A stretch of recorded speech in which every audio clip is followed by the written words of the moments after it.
Économie. La relance de la caféiculture ivoirienne est en marche et le Conseil du café cacao, au cours d'un récent atelier à Amman, a décidé d'informer les producteurs de la région du Tonki sur ce qui sera fait. Au cours de cette rencontre qui a eu pour cadre le Centre audiovisuel de Mans, il s'est agi de présenter le programme de relance de la caféiculture ivoirienne aux paysans de cette région, grande productrice il y a quelques années. En effet, la Côte d'Ivoire occupait la 3e place mondiale et était le premier pays producteur africain de café dans les années 70, avec une production annuelle de 400 000 tonnes. Aujourd'hui, elle se retrouve à la 13e place mondiale et est 3e africain avec une production de 100 000 tonnes par an, derrière l'Éthiopie et l'Ouganda. À en croire le DGA du Conseil du café cacao, chargé de la production, Edouard Kwasi-Nguessan, ce déclin s'explique surtout par l'abandon de la culture du café au profit de nouvelles spéculations, la faiblesse du prix d'achat et le vieillissement des vergers. Pour reconquérir cette place, le gouvernement ivoirien a annoncé un programme dont la première phase coûtera près de 8,4 milliards de francs CFA. Le programme de relance mis sur pied à cet effet vise selon lui à redynamiser le secteur en vue de relever la production nationale à 400 000 tonnes par an, par la réhabilitation de plus de 75 000 hectares de vergers, l'appui au renforcement des capacités de plus de 100 000 producteurs et la création de nouvelles plantations. L'appui et l'encadrement des producteurs et la mise à disposition de semences sélectionnées seront également activés. À cela, il faudra ajouter une sélection des terres pour développer ces cafés d'origine, notamment celles cultivées dans les régions montagneuses de l'ouest du pays. Le programme de relance caféière repose sur 4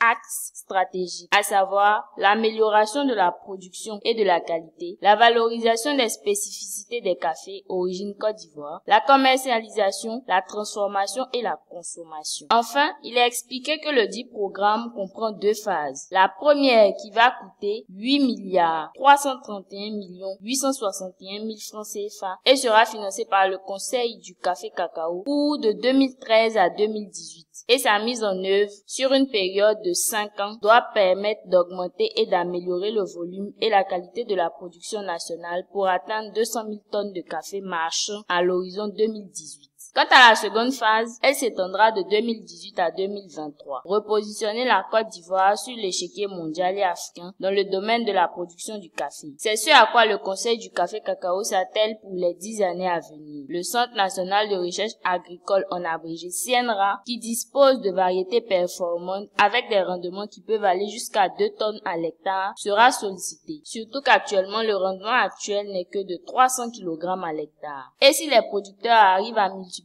leur production par 4, ce sera suffisant pour la relance de la production et les jeunes pourront s'adonner à cette culture. L'objectif est de remplacer les plantations qui sont vieilles, mais aussi les producteurs atteints par la limite d'âge. Lors de cette cérémonie de présentation du programme de relance de la caféiculture ivoirienne, le 5e adjoint au maire, Doua Blondé Obed, s'est réjoui de cette initiative qui, selon lui, va à coup sûr revitaliser l'économie de la région. Quant au préfet Soro Kaya Jérôme, il a salué tous les efforts fournis par les responsables de la filière pour redonner à nos 2 produits de souveraineté, le café et le cacao, leur place dans notre économie. Une rencontre qui a pris fin par l'inauguration du nouveau siège de la délégation du Conseil du café cacao au quartier de Yagouni.